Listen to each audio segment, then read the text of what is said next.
ابھی صرف کل کی نہیں بلکہ جو ہفتے والے دن بھی کارروائی ہوئی ہے جس میں کہ ایک معقول وجہ تھی ایڈجرنمنٹ کی ٹرائل لائر کی، اس کو ریجیکٹ کر کے اپنی من پسند ایک ڈیفینس کاؤنسل جو ایکچولی پروسیکیوشن کا حصہ ہے، وہ پروسیکیوشن ٹیم میں سے ایک شخص کو سلیکٹ کر کے بطور ڈیفینس کاؤنسل کے لگایا گیا ہے، اور اس کا مقصد صرف اور صرف یہ گارنٹی کرنا ہے کہ کنوکشن ہو سکے دونوں ملزمان۔ سائفر کیس کے ساتھ اسی اڈیالہ میں 2 اور نئے پریفرنسز بھی چل رہے اور جیل ٹرائل چل رہا ہے، اس کے خلاف اسلام آباد ہائی کورٹ میں درخواست آئی تھی اور اس پہ 23 جنوری کو ججمنٹ بھی ریزرو ہوئی کہ آج 30 جنوری ہے، وہ فیصلہ نہیں سنایا گیا۔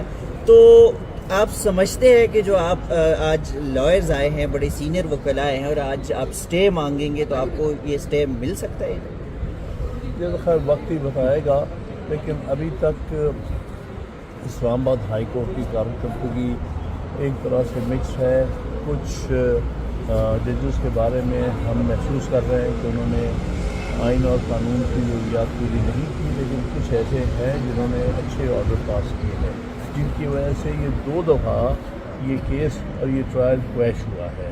لہٰذا ہم امید کرتے ہیں کہ پھر اسلام آباد ہائی کورٹ انصاف، یہ کوئی ٹرائل تو نہیں ہو رہا ہے، یہ تو سراسر زیادتی ہو رہی ہے اور ہر طرح کے انصاف کے اصولوں کے خلاف ہو رہے ہیں۔ لگتا ہے ان کو بہت جلدی ہے عمران خان کو، شاہ محمود قریشی کو سزا دینے، اس لیے جتنے بھی اصول ہیں فیئر ٹرائل کے، ڈیو پروسیس کے، وہ سارے پامال کیے جا رہے ہیں۔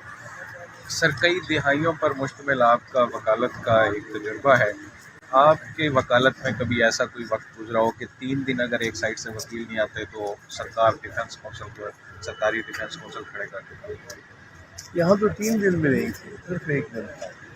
جس دن وہ ٹرائل لائر کو مجبوری تھی اسے 1 دن بنانا تھا۔ آپ کو کیا تکلیف تھی کہ آپ سیٹرڈے سے منڈے نہیں کر سکتے تھے؟ ایسی کون سی جلدی ہے؟ کس کا حکم ہے اس عدالت کو حکم جو ہے وہ ایک طرفہ پروسیڈ کرو، اور اس کو کیا حق حاصل ہے کہ بغیر ایکیوز کی مرضی کے وہ ڈیفینس کاؤنسل مقرر کر دے؟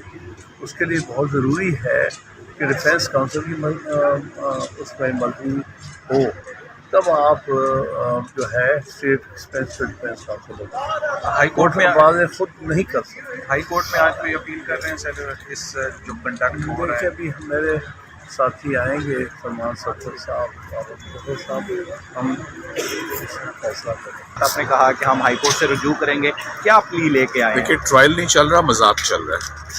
5:30 بجے ایک سیکرٹ کورٹ سیٹ اپ کی جاتی ہے کورٹ ٹائمنگز کے بعد۔ 18 گواہ، shockingly 18 witnesses were swiftly, hurriedly cross-examined, but not by Imran Khan's appointed legal team, not by Shah Mahmood Qureshi Saab's appointed legal team, by state-appointed defense lawyers who were immature, inexperienced, very young.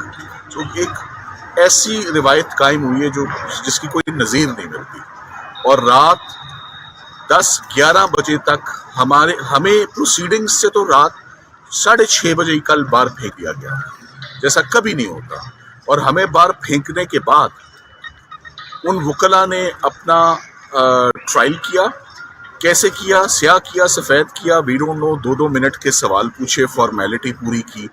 18 گواہ رات کے اندر ہونا، late nights ہونا، پھر راتوں رات شاید 11 بجے 342 کی ریکارڈنگ کا پروسیس بیان کا وہ ہوا، اور ہم رات سے اب اس کوشش میں کہ ہماری یہاں سنوائی ہو۔